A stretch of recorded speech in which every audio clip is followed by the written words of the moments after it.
Welcome to the Football Show on PLZ Soccer's YouTube channel. I'm Peter Martin, Alan Rough, Neil Lennon and Tam McManus here with me, and here's what we're going to be discussing. Philippe Clement blasted Dundee over the late call-off after two pitch inspections determined the Dens Park surface was waterlogged after heavy rainfall. Brendan Rodgers insisted Celtic being the hunter or the hunted doesn't really matter, as the Hoops go into the break 1 point clear of Rangers. Stuart Kettlewell fumed over the VAR call that saw Motherwell's equaliser against Aberdeen chopped off for a Theo Bair handball. I'm just sick fed up with it, honestly. I did say this previously, so I'm being consistent. It's not just emotional because we've lost a game of football. David Martindale sensed Livingston could be in for a difficult day against Hibs after being 2-0 down with less than 10 minutes played. To be 2-0 down away from home in 8 minutes is no good enough. Yeah, you can tell David Martindale looks exasperated, but that's the highs and lows of football in the Scottish Premiership. It's getting down to the nitty-gritty, cutthroat, to say the least, top, middle and bottom. Let's deal with the call-off at Dens Park. It's a spectator sport, Ruffy, and I think any fans, but the Rangers fans in this instance, deserve better. Yeah, unfortunately for the Rangers fans, they travel, from pretty far off distances to get there, so they're the ones that are going to suffer. And again, the rain was just Saturday and Sunday, it was just non-stop, so you would have thought somebody would have been in earlier on in the morning and made a final decision, but I don't know what the rules are, whether the referees have to wait and give it. When we saw it, remember the Scotland game? The Scotland game we were at, and the referees were under the instruction to get this game played. I don't care what you do, and we were all waiting half an hour, then another half an hour. I don't think it was ever going to get any better than what it was, so it's unfortunate for the travelling support. Yeah, you've got a local referee doing the first pitch inspection at 9:15, where I think potentially the decision could have been made, unless he was heavily influenced by whatever groundsmen were still working there at Dens Park, that they could get it in line. Whether there was a stipulation that the match referee, when he arrived there, had to make the final call is another matter. But at 10:15, Don Robertson finally pitches up there and says no. I think Dundee would obviously have been pushing for the game to go ahead. I think, their supporters' hospitality, they've sold, they want to make money out of the game, it's on Sky. And they've been trying to, I think they've been putting pressure on the local referee to say, give it another hour. But, you've got to take into consideration supporters, as Ruffy says, travelling from all over. And you've got to take them into consideration. So for me, the game should have been called off for the first inspection. As I said, the weather forecast wasn't going to get any better the longer it went, and the game should have been called off earlier, and they would have saved a lot of people travelling up. Yeah, this is what Rangers manager Philippe Clement had to say about this call-off. We weren't warned about it, not Saturday evening, not during the night. We were only told there was an issue because our kit man was at the stadium early at around 9:15. He warned us about the situation, and for me, that's a really strange thing. This will be the only pitch in all leagues in Scotland where a game was postponed. That tells me that it has nothing to do with the weather. Yes, it rained, but it rained all over Scotland, and there were pitches in other lower leagues where they could play football. I think it's very important for the future that a league thinks about how to raise the level of pitches and put standards on like they do on other things. And I think he's got a point, Neil, because quite simply, sometimes clubs save money on groundsmen, save money on what they put into the pitch, but at the top level, if we're moaning about AstroTurf pitches, we should also place high standards on the grass pitches we want everybody to play on. Yeah, I think it's unacceptable in 2024 that we've got a Premier League game called off because of a waterlogged pitch. And Philippe makes some pertinent points. You'd be going into that game, all the energy, all the thought processes. You roll up at the stadium ready to play, and then you're told that the game's cancelled. It's not good enough, and there should be an investigation into this and an explanation as to why. He is right, it rains everywhere. Scotland of all places, Pete, we do get a lot of rain up here, but surely we should have the resources now to be able to deal with it. Yeah, absolutely. Now, this is what Don Robertson had to say about it, Ruffy, coming to that decision. The only consideration for me was the safety of the players. When I inspected the pitch there, it was quite clear that it wasn't in a playable condition. The ball wasn't bouncing, and there were a couple of areas of concern in front of the dugout and in the top penalty area. The conditions underfoot were dangerous for the players, so it's quite a simple decision. After that, a local referee came to do a primary inspection. At that point, then, it was agreed with the league and the clubs that there would be a final inspection on my arrival at the stadium. So the clubs and the league were agreed on that position, and then for me to take a final decision, they might have been agreed on that final decision at 10:15. But I think, going back to Philippe Clement's point is, if there is a danger, if the condition of that pitch the night before is suspect, they should have been alerted, to the point where maybe the game's in jeopardy. Because although the players' safety is paramount importance, you've also got to think people are going to be travelling to Dundee. It's a fair trek. Yeah, I think we all understand that. There's no doubt about it. But I mean, I think Dens Park has had a couple of call-offs this year because of waterlogged pitch. So they definitely have a problem with the stadium. But as Tam said, Dundee would be trying to look after themselves for the hospitality, the money they're going to lose at that game. If it goes to a midweek game, they'd probably lost a few bob more. So it's unfortunate the rain was horrendous. I don't know how you come to a decision. And I know at the end of the day, the people are going to be disappointed, but you've got to do your best to try and get the game on. And if it's late, it's late. There's not the travelling thing. I mean, the Rangers supporters travelling for everywhere. Yeah, the other point here, Tam, is quite simply that maybe there needs to be more effort from Dundee and more money spent on the pitch. I know Motherwell received quite a bit of criticism when their pitch wasn't up to scratch. They paid a bit of money, they put a good groundsman in place, they made all the effort. And up until this winter, that pitch was immaculate. It was getting compliments right, left and centre at Fir Park, so it can be done. Yeah, it can be, and that's up to Dundee. They need to, in my opinion, rip the pitch up in the summer, and they need to invest in it. I don't know whether it's a couple of $100,000 to invest in it, because I think the directors and the owner of the club will be embarrassed that the game's been put off again, and it's not the first time, as Ruffy said. So there's obviously a problem with the pitch, with the drainage. It's not draining properly. So for me, they've got to go out and spend money. I know they had Brian Robertson, I think his son, for a number of years, and I think they made them redundant this season, and they've got new grounds people in there.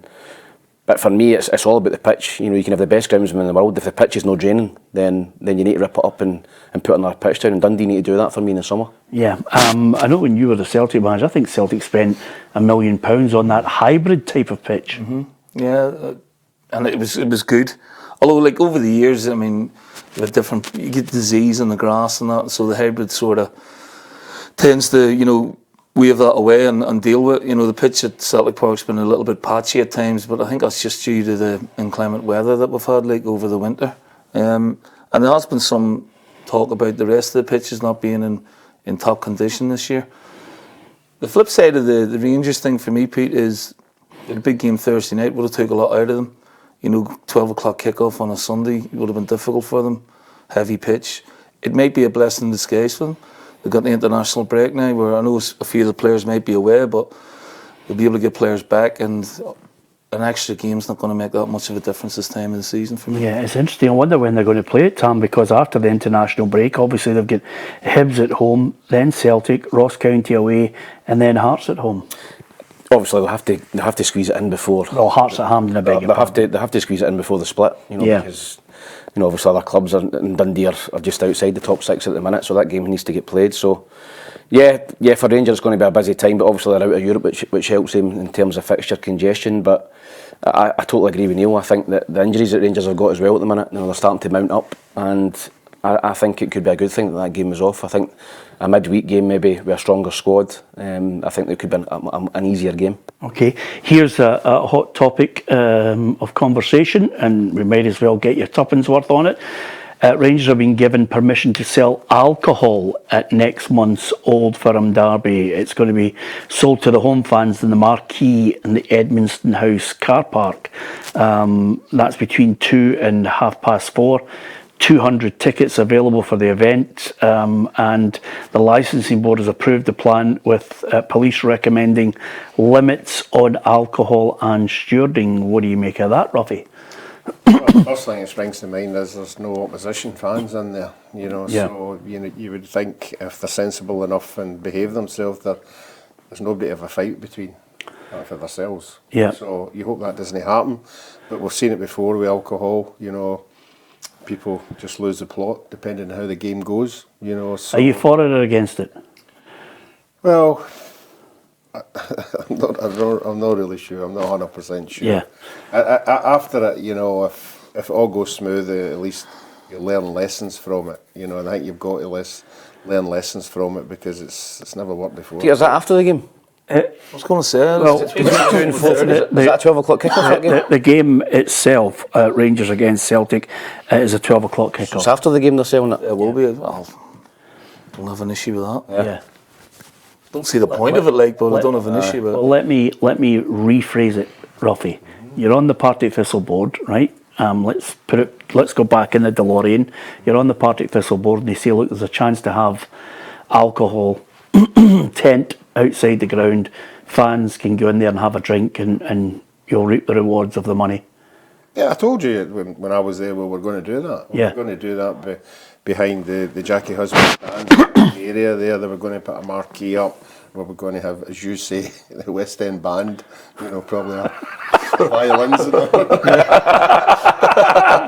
Yeah, some jazz. Yeah, some jazz.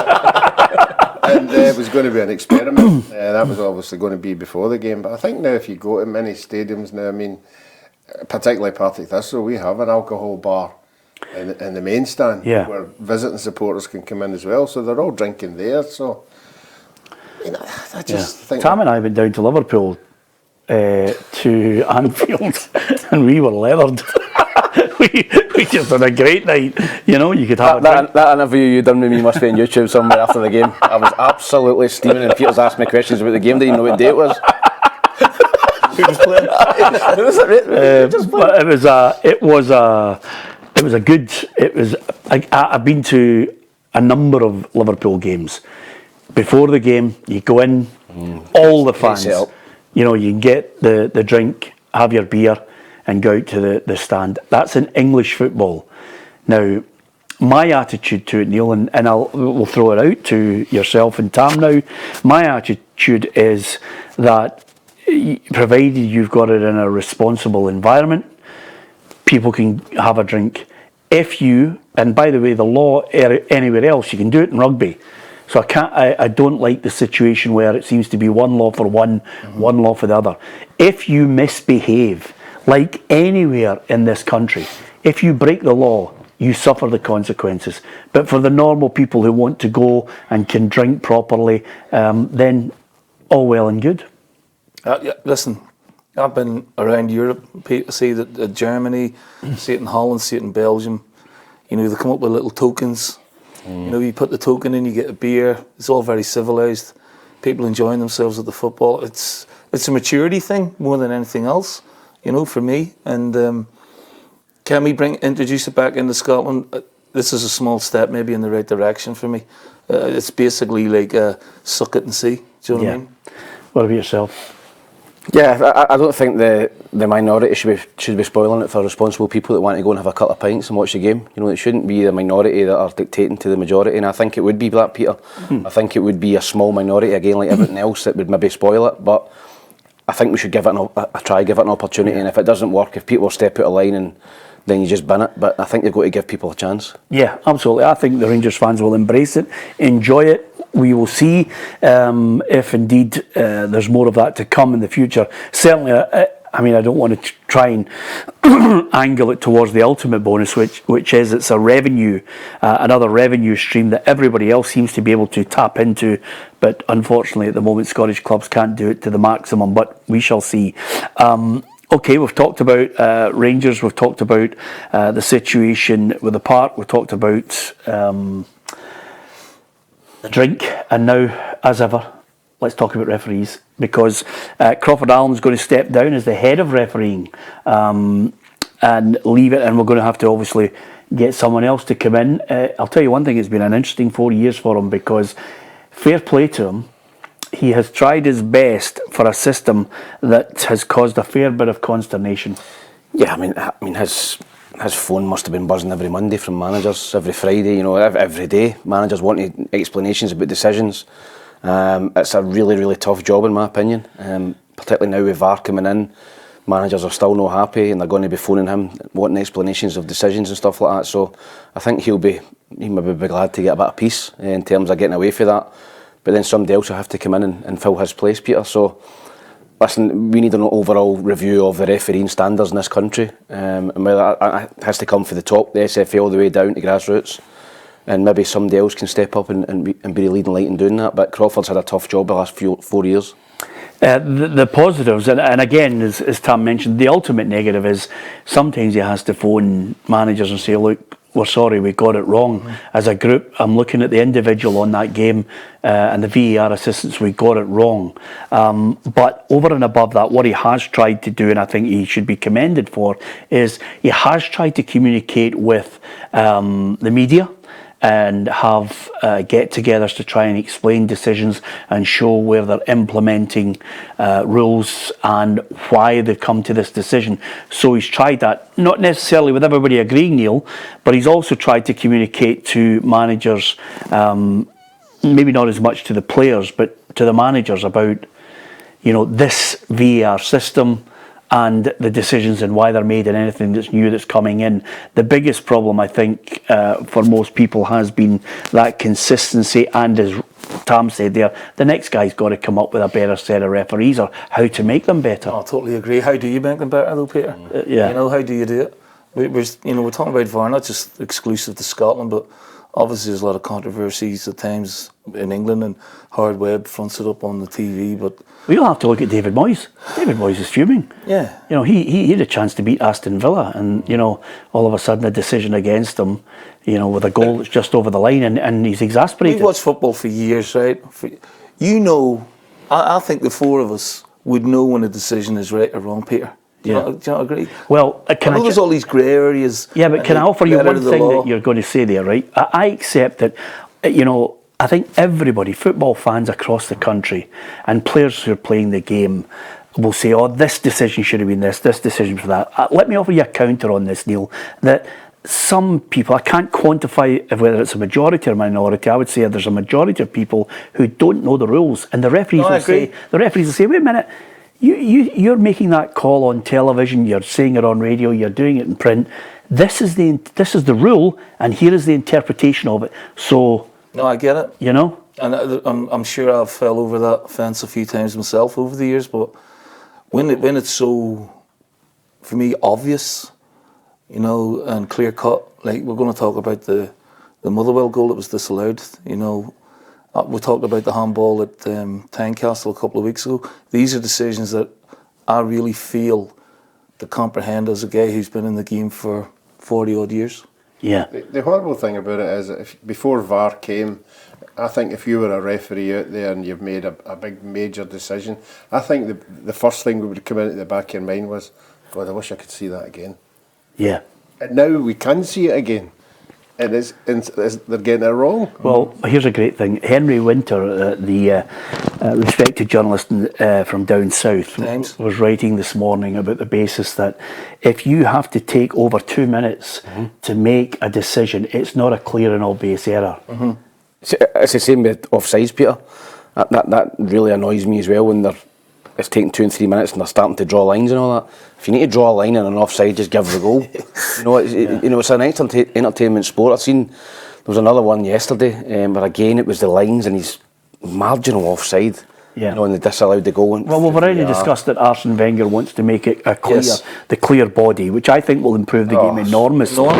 If you've got an ankle that's touching with a player, you're onside then, and it's in favour, as you say, it's in favour of goals. But what we are, I think, really upset about on a regular basis, and as Neil said, is sometimes there are obvious decisions and then it goes to the VAR, and surely from another angle it's even more obvious. And that's where the real upset comes, when their interpretation of it on two separate occasions, one from the match referee, second from the VAR, and then the next week it could be the exact same situation but interpreted differently. Yeah, and that's what it's all down to, Peter. It's interpretation for the referees, and that's why managers and coaches are getting really frustrated at the minute, because one decision could be a penalty one week and the next week it could be not a penalty. So it's the amount of time for me, Peter, that it's taken, and we all see a clear and obvious decision, see he's offside or that's over the line or whatever it is,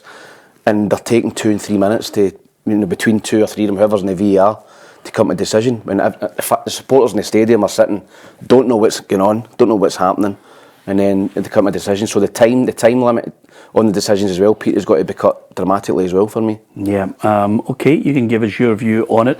As ever, there's lots of talking points. You'll get opinions, some you like, some you don't, but that's the joy of football, and certainly the joy of Scottish football. If you're enjoying our programming right across the board on PLZ Soccer's YouTube channel, don't forget to hit the subscribe button to our channel, and you can also download the app and you'll get all the breaking stories at your fingertips.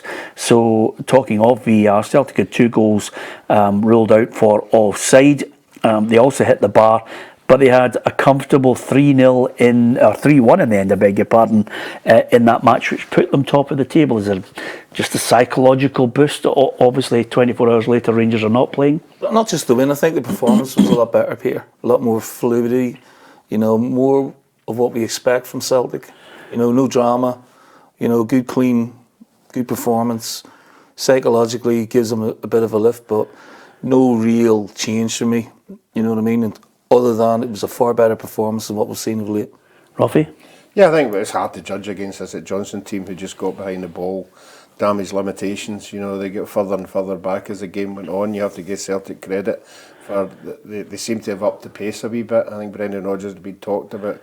They were a bit lethargic in a couple of weeks, but I think they were getting the ball wide, they were getting it at pace. Kyogo was making some tremendous runs, and if you count the many chances that get disallowed, it could have been 7. Yeah, this is what Brendan Rodgers had to say about obviously hitting the top of the table. Being the hunter or the hunted doesn't really matter to me. It's about performing and getting to the end point where you want to finish. We are still in a really good position with a strong squad for the run-in. And even with the criticism that's come the manager and the team's way this season, they're at the top of the table and destiny is still in their own hands. Yeah, as Peter and as the guy said there, I think it was a much better performance from Celtic. I think Kyogo in particular looked as sharp as he's probably been all season. I thought I looked at his movement, even the ones they get chopped off for offside. His movement was great. One of them is marginal offside, the other one he's kind of well offside. But I think Adam Ida coming in has gave him a boot up the backside, Peter. I think that Kyogo was too comfortable. There was no pressure on his position all season, right up to January, until Ida came in, started to score goals. Kyogo found himself on the bench, and I think that's a wee rocket.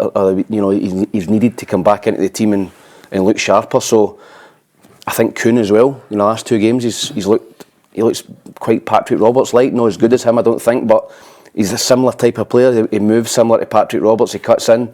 He put a great ball in for Kyogo's goal and got a goal himself. So I think those 2 in particular in the forward areas looking sharper is going to help Celtic in the run. Yeah, I always feel as if it's good, Ruffy. We've been at this for about 11 years together.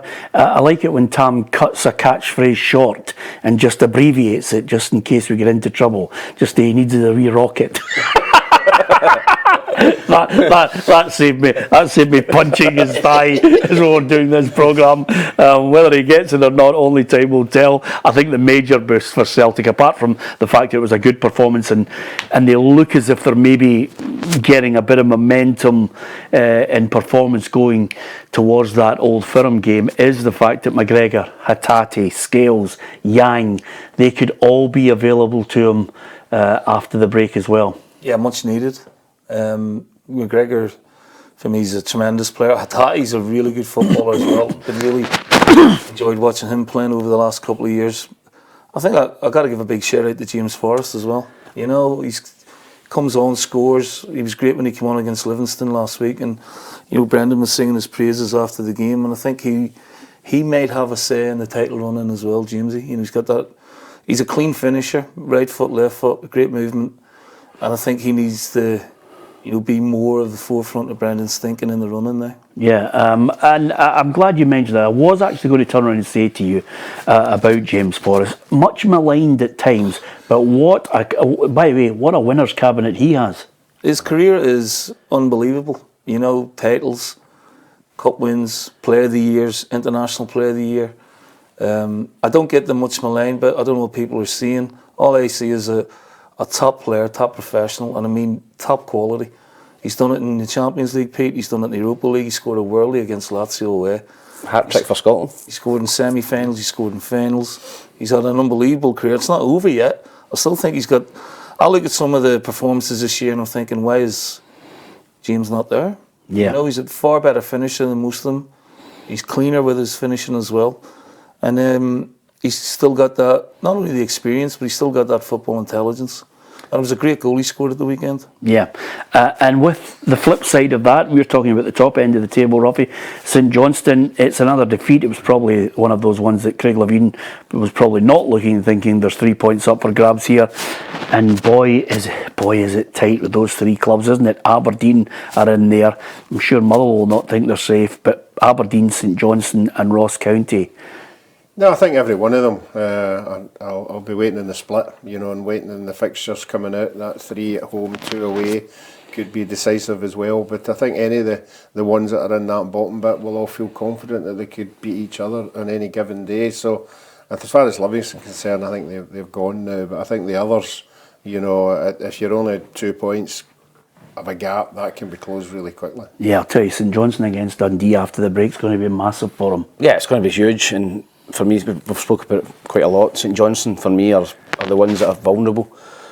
I think they've scored, I'm looking at your screen now, 21 goals they've scored in 30 league games. He's you know, it's an incredible... Every week. It's an incredible start, Peter. He's won it. Just get him his own computer. I know, I really should. Get me an iPad, I'll look more professional as well. Not only that, I'm actually going to allocate 3 or 4 of our staff just to make sure that he's clued up on everything. Yeah, absolutely. But no, 21 goals in 30 games, Peter, is terrible. It's a terrible return. We talked about that, Tom, didn't we? And if they... lack of goals.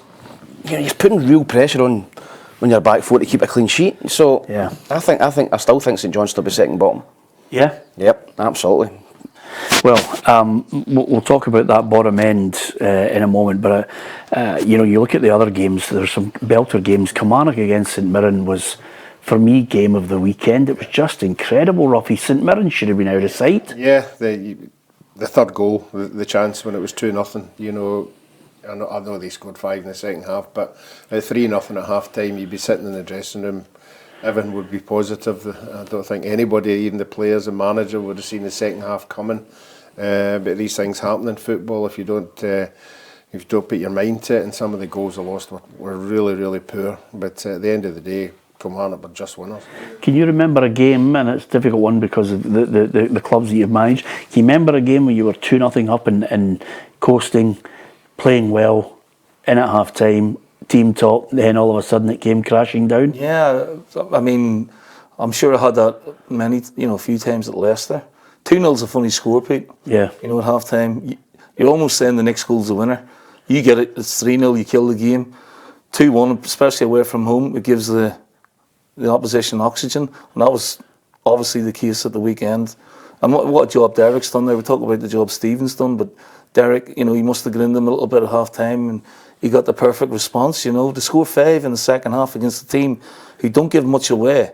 You know, that's some performance. Yeah. Did you see the away support from St Mirren? Yeah, brilliant. Massive. Fantastic. Brilliant. I think, St Mirren are obviously doing well at the minute. My brother-in-law's a St Mirren fan, and he was down with his brother, and near enough the full stand, Peter, was full. So, but I think the key to it was the 2 strikers for Kilmarnock. I think Vassell and Watkins ran amok the second half. You could see in the highlights, on every header, flick-ons.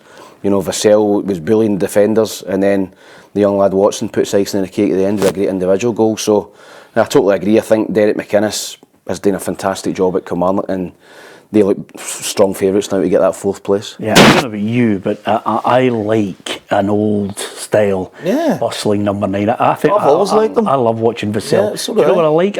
And you're lucky because you got to play with, a great number 9 in Chris Sutton. Players like Chris Sutton, Mark Hateley, you Heskey. played Yeah. with, you played with Heskey. You played with Brewster. He wasn't not big, but he knew how to hold the ball in. Make Supat line. Stephen Fletcher was another one. Yeah. Fletcher, Really good at it, you know. Yeah, Ruffy, Joe Jordan, for God's sake, man. Yeah, Joe Jordan, Andy Gray, you could get them all, Yeah. that Big dunk. And it used to be a way back, it was little and large, it was a big guy and a wee Yeah. guy, that used to be. Now teams just play with one up front, you don't have to be big or wee, you can fit in any style of play that you're going to play. Yeah. You just said little and large there so that I would mention, you knew I was going to mention Toshak and Keegan, and then we could get on to your save at Anfield. That's what you... I remember that rough. But yeah, I mean, the one that I always remember that was the damage for me was at Hibs was wee Robbo and Sandy Clark. Yes. Sandy was another one. That was a partnership and a half. Yeah. That was little and large. Absolutely. But it's a skill, Pete. Do you know what I mean? Absolutely, it Take is. the hits. You know, even when and I could never hit it, like, you know what I mean. I was never great in the air. Yeah. I just admire players who can get up and sort of, channel the ball with their heads. Flick it one. Giroud was another one. Massive big guy for France and Arsenal. And they're different type. I always like them. There's nothing I love watching more than crosses coming in and people going bang. Yeah. Because it's a dying art. I don't think I've ever seen a photograph of you heading the ball. No. No. The ball, grass is on the ground, Pete. If God wanted to play the ball in the air, you'd put grass up there. We can hear Brian Clough now, can you? Absolutely. I mentioned Derek as well, Derek Johnson. Oh, DJ was DJ, brilliant. But the thing about it is, which a lot of Rangers fans of a certain vintage will realise, not only was DJ was so good as a number 9, but he could play central midfield and he played centre half. So he was the same. Yeah, exactly. Yeah, I mean, just absolutely. Sutton played against centre half for a few times against me, Hibs. Yeah, and DJ played centre half coming in for Colin Jackson in the I European. think it mentioned a lot. Eric Black at Aberdeen. Yeah. God, he could jump, couldn't he? Fantastic. His spring was on. Henrik was great in the air as well. Yeah, Eric looks exactly the same, apart from a white beard. He just looks. He was a great player. Yeah, brilliant player. Derek McInnes, I think he was well impressed with his boys and the performance they put in. I've got proper men in there, it's like it was a proper man's performance, grown up performance. 2-0 down at home, crowd getting a bit antsy. Everybody's disappointed and frustrated with what was going on in the first half. It's easy for me and my staff to point out what we're doing wrong, but the players have got to go over the line and stood up and met responsibility just as they do. I wasn't surprised. Yeah, proper men. I love that opening line. Yeah, I love great, it, isn't it? Love it. That's what you want from your team.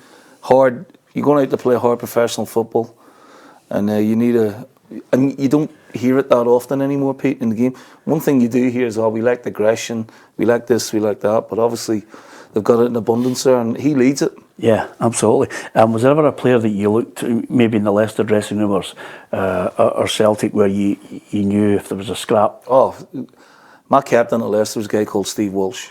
Yeah. And he would fight anybody. Or I remember McCarford, who's one of the toughest guys in football. Yeah. And he's another big centre forward. He come on in the semi-final against Wimbledon. Yeah. And he runs past me, he goes, "Don't you go near that ball." Don't you go near that ball. I'm like, "I'll go." Big Walsh, he was behind me going, "Just leave him to me, Lenny." And the two of them just went at it, like, you know what I mean? It was a heavyweight title fight. Yeah. That's a big man there. There it is. He's a legend. There it is. I met him a couple of weeks ago, Mick Harford. He was tough. I've seen him with Harry Styles on the telly a couple of weeks ago. He was tough as teak. You You can tell by his face, like, you know what I mean? They were I don't mean a gang as a gang. Yeah. But you'd him and Roy Kinnear and Roy Kinnear, the actor. Roy Kinnear, the actor. oh, they got Joe Kinnear. Joe Kinnear.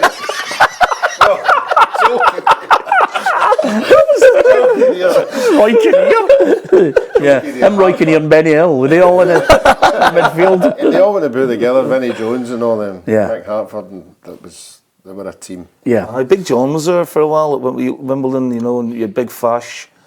You know, Robbie Earl, Dennis Wise, tough team to play against. Absolutely. Of course, listen, Stephen Robinson never one to shirk away from the obvious in this one, because he reckoned that they could have lost by more than 5-2. 5, it could have been more. You know, I think we've got to learn lessons from that. You know, how to play the game down. We didn't do that, and we said among ourselves, the experienced boys did not manage the game properly. And we got punished 18 minutes to concede 5 goals is not acceptable, and it's very, very uncharacteristic from us. How can you, as a manager, when you've got boys who are playing out of their skin, and I'm looking at that table and I'm saying to myself, wait a minute, you're 5th. They are giving you everything. You've just got to walk in and say, lads, bad day at the office, eh? I mean, he's just touched on it. It is uncharacteristic from them. Yeah. You know, and they lost the fight, and in a game that, you know, was important. You know, to go 2-0 up at Kilmarnock's not an easy thing to do, Pete. But then to concede the game the way they did, you know, he's obviously very honest, Stephen, as he always is. He'll been bitterly disappointed, but yeah, you got to park that. You got to learn from it. But what do you learn, really? You know, just make sure that doesn't happen again, lads. You know, because he's got some big boys and old heads in that team. You know, and like I say, you got to give Kilmarnock a huge amount of credit, because they found that impetus and they found that motivation that obviously St Mirren couldn't handle in the second half. Yeah. Ruffy, it doesn't do any good to us on the podcast, because people listen to the podcast, but I'll try and describe them. Can you give us your condescending look again as you tipped Aberdeen to beat Motherwell? Yeah. It's just twice in a row. It's big call, well, big call. And last week as well, you know, but I mean, you just have to keep going. Yes. You do. Listen, fair play to you, Ruffy. I must admit, watching the game, you know, at times I'm exasperated with Aberdeen when you watch them, Tam. Motherwell not so much, because I look and I see some young players there. I see some players that I think will be going on to better things, and he'll do well to keep a hold of them. But I thought Motherwell, what did you think? Hard done by? Oh, I think so, Peter. I think the penalty call, the disallowed goal where it comes off Bear's hand. He's not even looking at the ball, Peter. It's, you know, he's kind of looking to head the ball, and it might not even hit his. It's not actually conclusive that it hits his hand or his arm. It's not a clear and obvious. No, and it you know, it bounces, and then Lennon Miller hits a shot and it deflects in. So I think they're very hard done by, and then the shinny handball. Then surely that's a penalty, Peter. Yeah, we've seen that so many times this season where the ball just bounces up and it hits a hand. It's a penalty kick, and for that, and that was late in the game. Was that last kick of the ball? And I think Motherwell were very, very hard done by. Aberdeen, great result for them, keeping a clean sheet, but Stuart Kettlewell will be raging at both those decisions, I think. Yeah, Stuart Kettlewell is raging. I'm just sick fed up with it, honestly. I did say this previously, so I'm being consistent. It's not just emotional because we've lost a game of football. I'm completely at a loss, and I have to say that the fourth official today was excellent in terms of the way that he speaks to the coaching staff. He knows it's an emotional game. He understands that we're going to get frustrated at time, and he tries to do it in a methodical way. But I also think he's one of our best officials as well. Matthew McDermott, I think he was excellent in how he conducts himself with the benches. But under the circumstances, when points are so valuable, we want to keep a run going, and to chalk off the first goal with the goal that we get through Lennon Miller, be a deflection. They come back and they have a look at it. Well, that's one of those days where you just take a red card because you're going you're going Tonto at the side, aren't you? Tom calls it, like, the two decisions are ridiculous for me. You know, the goal that's disallowed, not only like it might brush his arm or his shoulder, Tom, but it's accidental. Yeah, and it's not conclusive that it actually does. Yeah, it's not clear. Oh, that's hit his arm. I'm thinking I've seen a couple of replays at different angles, and it's not conclusive that it actually hits. It might hit his back. Yeah, the way he turns. So I always thought, like, if it hits you up above it's a silhouette, isn't it? Yeah, it's not a handball. So I think the thing that Stuart Kettlewell was really upset about was another against Ross County, the similar thing happened, and he was told that if it hits the arm of somebody who's not scoring the goal, then it's okay.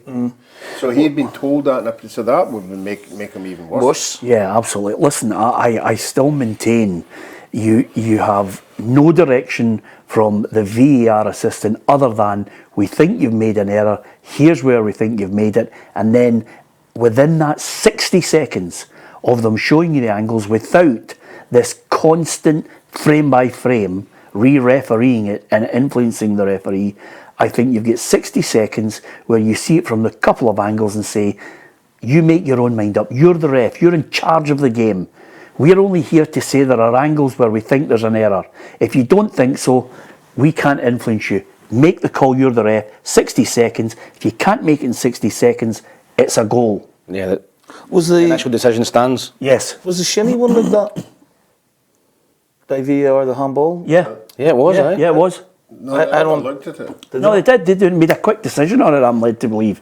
I thought they was. did. Well, I thought they did because... Didn't go to the monitor, did they, Peter? I didn't see that. I wasn't at the game. No, he didn't go to the monitor. So the VR said it's not a handball. And then off you go. Well, the angle I saw it from, on TV, it looked a clear penalty to me. Well, he wouldn't. The VAR team would not have said to him, "We think you've made a clear and obvious error." Right, so they didn't think it was a penalty. You know? So from my point of view, I think that's the best way to do it. You're not going to get rid of VAR, no matter how many people bump their gums. No, I don't think we need to get rid of it. We need to get the decisions more consistent and correct, Peter. Yeah. It's human error. It's not to do with technology. Yeah. We've talked about this ad nauseum. Stuart's fed up with it. No wonder. If he's being told one thing, as Ruffy pointed out, that if it hits somebody's arm and he doesn't score the goal, then it counts. The exact thing happened on Saturday, and it's disallowed. So you can understand the confusion from an intelligent guy, football guy, that the explanation he's getting is mixed messages. It's not good enough. Yeah. On the flip side, interim caretaker manager Peter Leven. Call him what you will. He's managed to get a win, and he's happy about it. As I said, it's all about what we do. We can't affect anything that's going on, but now we've got to keep climbing the table and getting 3 points every game. I thought we were brave. I thought we didn't panic. We controlled the game at times, and then the flip side, the way we defended, I think is massive. Getting a clean sheet. Okay, let's make a prediction on this, Ruffy. I can remember actually, I don't know if it was this season or last season. I think it was last season. I mentioned to you, let's wait to see certain teams when they line up at the start of a new season. And I think Aberdeen, whoever the manager is, they're going to clear that place out. Well, I think it'll be up to the owner again. He's not short and making decisions, but he'll have to come up with a few bob as well. There are maybe 3 or 4. You would want to move on, but at what level and 3 or 4? What you bring in? Yeah, I mean, if you let more than that 7 or 8 go, you have to replace them, and then you've got to have the finances to replace them. And it depends who comes in. Hold on a minute. You've 4 managers lost their jobs. Yeah, I know, but I mean, I keep looking at them and I keep thinking there is 5 or 6 players there that you would keep. Where? At Aberdeen. Where? The 4 managers have lost their jobs. 4 managers haven't got a trick out of them. Yeah, no, but you can't blame every player for that. Well, you can blame the majority of them. Well, yeah, the majority of them. That doesn't mean you're going to get rid of them all. Players sit in if they've got good contracts. They're not going anywhere. Well, Majowski's Ofsky. Oh, he's gone. He's going this summer. He's wasted. So he's away. Wee boy Barron, but he's not signing a new deal. On a Barron, he'll get a move. Yeah. Devlin will stay. Devlin. Then everybody else up for grabs. McGrath. Yeah, McGrath. I'll keep McGrath. I think he's a good player. Okay, we're at 3.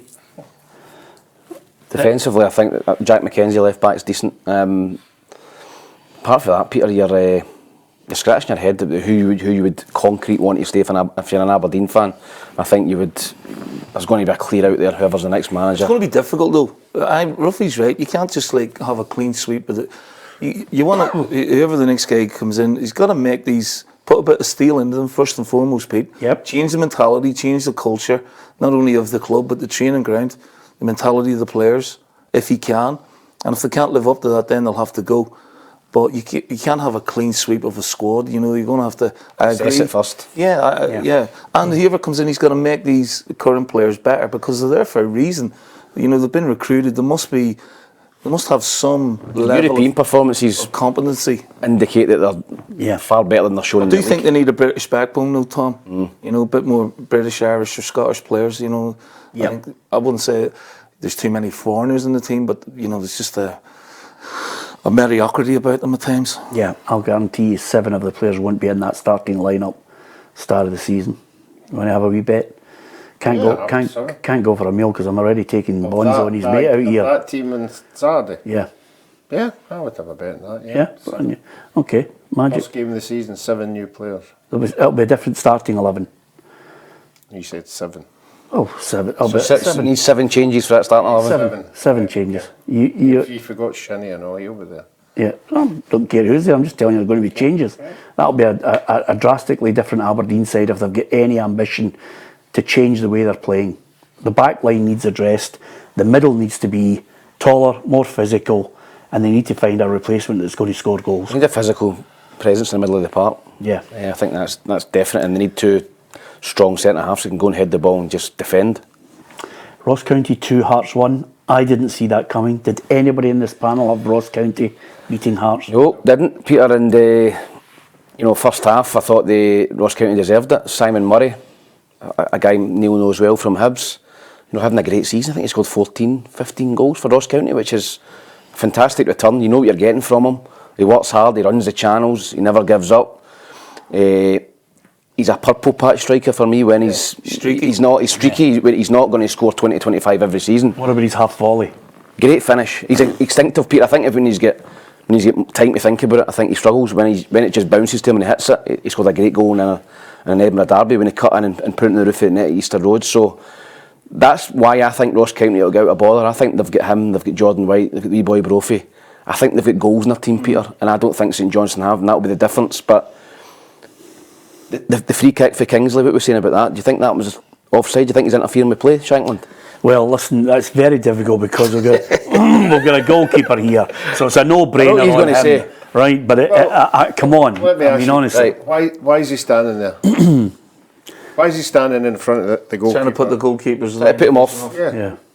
I don't think he needed to be in there, Tom. Didn't he? Because he wasn't saving it anyway. Yeah, which is frustrating. Yeah, it's for Stephen Kingsley. Who's raging. It's that direct shot and goal. Does he affect it? Should he be in there? All these things. If it was me, I'd be raging. For Stephen Kingsley, you're bealing because he's put it right in the top corner. Raging with who, the referee, or raging with the referee on it? I'd be arguing with it as well. I wouldn't be. I thought it was a good goal. He's offside, and he's blocking the goalie's view. It's the other great thing about it is, and the goalkeeper's actually peeking around him to see the ball, so he's obviously affecting his line of sight. Yeah, that's again, it's the interpretation of the rules. Absolutely, how they interpret it. But listen, to be honest with you, another good thing about it is, although we've had lots of pundits on here, I mean, when he came onto a five-a-side pitch, I just thought, I'm just going to leather him like the rest of them. I don't care. If he's got his opinion, it's not necessarily right, Ruffy. You think it's a free kick? Yeah, I think he's infringing the play. Yeah, Tam. Come on, show a bit of Nah, I don't think it was. No? I'm all for the goal. I think he was getting it anyway. Well done, Tam. We're talking about Shankland's dive. Oh, I thought as soon as he felt the touch, and I can remember, and I always remember Andy Walker. Andy Walker in my head, because Andy on Radio Clyde on many an occasion would say to me, as soon as I feel the touch, I'm going down because it's not my fault, you're in with a stupid challenge. And I think that's what Shankland did. I thought it was a dive, Peter. So did I. I thought it was a dive. I thought he put his leg out, and I think that Shankland's moved into the leg and just fell. So for me, it was no penalty, and I think they're going to appeal it, and I don't think they'll win it. Simulation? Yeah. Ruffy? Yeah, I don't think it was a dive. I think he just tumbled. Well, it wasn't like I thought he made a bit of a meal of it, and he didn't have to, you know what I mean? And does it constitute a yellow card? I'm not so sure. Yeah, but strikers are like that though. Yeah. As soon as they feel that little touch. You're told that as just managers. Yeah. How many times have you told that to a striker? I remember Alec McLeish saying to me, I went round the goalkeeper clipped me, put me off, and I had it in the side netting. And after the game, he went mental. Why did you not go down? I was wanting to stay on my feet and score. Well, you're getting no advantage, and referees should realise that as well at times, and they don't. I think I agree with you. And I think some do, Tom, and bring it back and go, that's a penalty. Right. I think that's the right thing to do, but some don't. Who's the best diver you've ever witnessed? Deco. John McDonald. Deco. John McDonald or Frank McCarthy. Oh, I know John. John, he's up there. John's a great lad, but boy, as soon as he felt somebody putting him off balance. Neil, is there a player in your mind that you looked at and you thought, I can't touch him? Probably Ronaldo, because any sort of contact at all, he'd be looking for it. Yeah. You're playing against him in the Champions League, you think, you don't want him in the box, like, you know what I mean? Yeah, interesting. I'm going to tell you one who you'll never think. Go on. Biggest diver I ever played against, and it wasn't even a striker. Go on. Stephen Presley. What? Stephen Presley. Every time you went near him, when he was going back towards his own goal, you were tracking him down. Anywhere near him, he would just fall over. I hated him. Good guy, but I hated him. Yeah. But he dived all the time, didn't it, all the time? Yeah, okay. What about your boys? 3-0. Livingston. They're hitting form, Peter. Livingston are gone. I mean, we spoke about that a couple of weeks ago. I think they're doomed. Listen, Hibs started the game strongly, Peter, and they're starting to score goals now. Mia Leader is a guy who came with a massive pedigree. You know, he's went for big money to Lille. He's playing with Hertha Berlin. He looks top drawer. And I think Adam Lafondra coming back into the team it's improved all the people around about him, because he brings people into the game. He's clever. I know he's 37 I think, or 38. Yeah. Still fit, but clever player. Set up one of the goals, scored the goal. Hibs have got a wee bit of momentum now, and they've got a big game after they beat it against Rangers. So no, I think if you're a Hibs fan right now, you're thinking that Nick Montgomery's starting to turn the corner and they're starting to get a wee bit more consistent. Are they playing differently with Boyle not being there?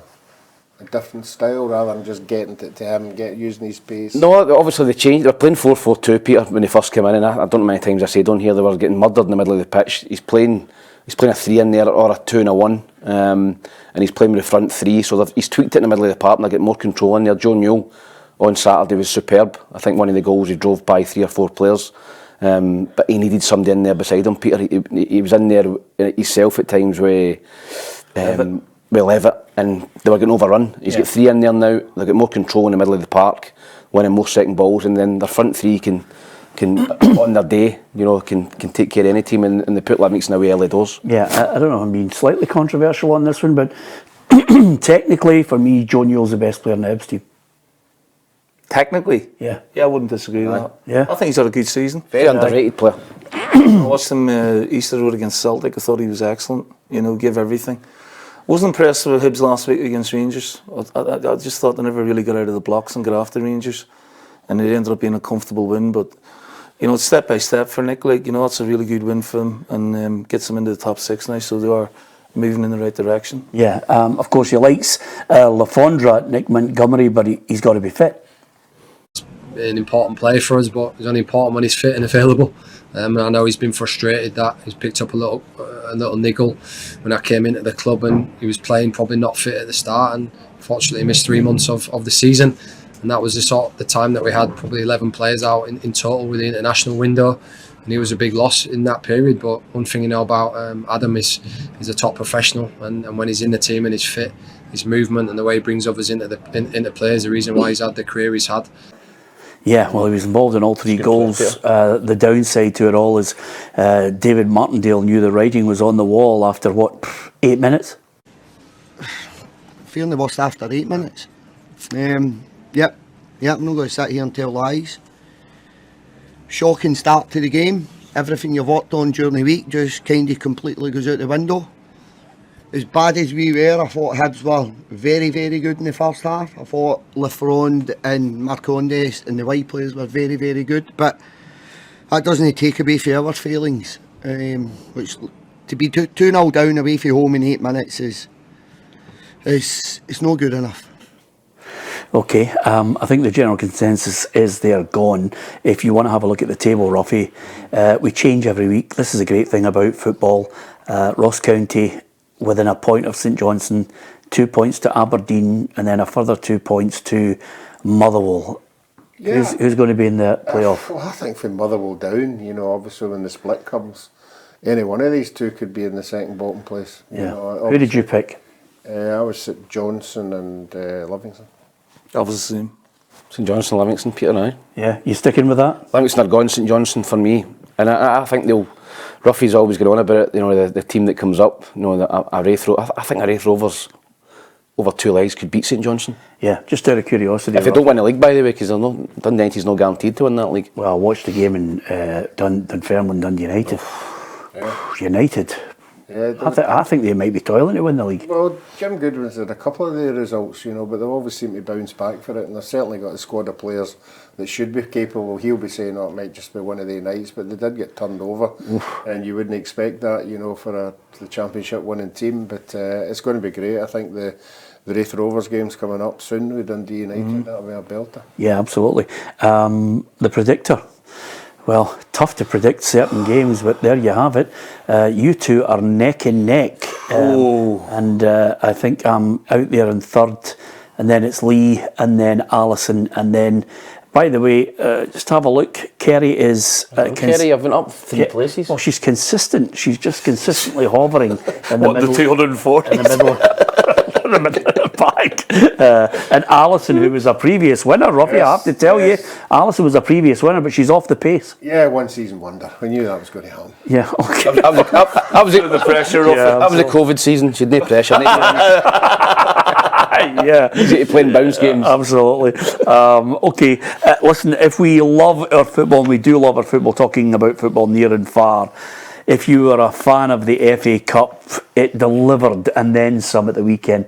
I mean, everybody's talking about Man United Liverpool. Just before it, Ruffy, just a word for Coventry City against Wolves. It was sensational. It's pleasing for them for where they are now, for where they were. You know, a wee while ago, the stadium was up for sale, the club was moving all over the place, and they were in absolute shambles. I don't know who's in charge now, but whoever's come in has got their act together. I think it is a lovely stadium. I've been in it, and you know, good luck to them, and good luck to the supporters as well, because they've had a hard time. One of your former teammates played for them at the time, red hair, Ian Wallace. Do you remember Ian? He was the first £100,000 player that went from Scotland, for Dumbarton to down south. Yeah, and you know why I remember that? Because he also used to wear the away strip. The brown one? The brown one. And if anybody's got the brown Coventry strip, it's worth a fortune. Anybody who's got the original of that, it's worth a fair few quid, Ruff. You know how people collect strips and things like that, the brown one. The brown one was it was so rare. Get a retro one. Yeah. What's your favourite of the retros? If you could get your hand on one. No, it's a good. Just so many, like, you know. I've got one for you that I think would be great. What's that? If you could get your hand on one retro strip, that would be great, so that you could get close to it. What about Kaká's AC Milan top? I've got that. Did you? Yeah. You should have got it at the halfway line, for God's sake. I've got that. You got it framed? The closest I got them all. Did you get your stuff framed and all that? Aye, all that stuff. Kaká and Zaggy. I think I got Pirlo. Well, just ask for the whole team on the Zidane. night. Have you got Zidane? Yeah. So I've got a good few ones in the house. They're all just gathering dust at the minute. Is that right? Just nice memories, like, you know what I mean. It was obviously Ginola, Keane. Yeah, Michael Owen in his pump, you know, got some crackers. Shut up, you're doing that. I just want to pay a tribute to Mark Robbins. Yes. Old teammate of mine, good friend of mine. What's a job he's done at Coventry. Brilliant. And he was a penalty kick away from taking him from League 2 to the Premier League. And they're again in the playoff hunt for the Championship, and now in the semi-final of the Cup. What's a job? Yeah, fantastic. What's a job? So I'm looking at Man United Liverpool. Obviously, I want Liverpool to win, and I'm thinking, oh, come on, Harvey Elliott, just make a decision. The big boy Núñez as well. I know. Núñez is crossing. He's cutting through the back line, and then he gives the ball away for I think it's Rashford's goal. So. No, it was a brilliant game of football. The extra time was one of the best extra times I've ever seen. It was great end stuff, and I think it was just, I'm not a Man United fan or a Liverpool fan, I just think it was great to see Old Trafford buzzing again. I've not seen that for a long time. Yeah. Probably under Sir Alex was the last time you could feel it, and maybe that will give the Man United players and the manager a wee boost. Yeah, here's Jurgen Klopp and Erik ten Hag's taking that wonderful game. It was really fun to be part in this game, but after the first 35 we had our drop, and we allowed them, Liverpool, to be back in the game, and we know they have a very good team, but then we returned, we showed resilience and determination to win this game. We were absolutely deserved 2-1 up, and second half was exceptional, absolutely exceptional what we played here, but we didn't finish the game off, and when you leave the door open away from home at Old Trafford, it's clear that they will get chances. Yeah, they did get a chance. Can I just say, and I'm slightly biased, but what about the weight on the pass from Scott McTominay for Rashford's goal? By the way, how good has he been? He scored again, Peter. Yeah. You know, big game player. You know, I don't know what his goal return this season is, and it's the same for Scotland. And he's just one of them unheralded players. He is big in big games. Yeah. I thought he was terrific yesterday again. Yeah, and some people have slaughtered him before, Ruffy, but I just think if he gets a consistent run, he's brilliant for Scotland, isn't he? Yeah, the Scotland issues, I'd just love to know where we want to play him, where his best player is, because Stevie Clark seems to think he's one of these players he could play any position, apart from being up front, but he looks as if he's grown in stature, and I think maybe right centre in the middle of the park, I think he'd be good for us with obviously people run about him. Yeah, okay. Lots of programming for you to look forward to over the next few weeks. Don't forget, you've got the Women's Football Show, Straight Talk, the Journos, and of course the Football Show on the Friday as well. And you've got Kerry with Ruffy and Tam on the Saturday preview show. And the great thing about downloading the app is you get all the breaking news at your fingertips. But we're absolutely delighted with your support for us on the podcast and on our YouTube channel. If you get a chance, hit the subscribe button and join the football family here on PLZ Soccer. From Ruffy, Tam, Neil Lennon and myself, Peter Martin, thank you for listening and thank you for watching.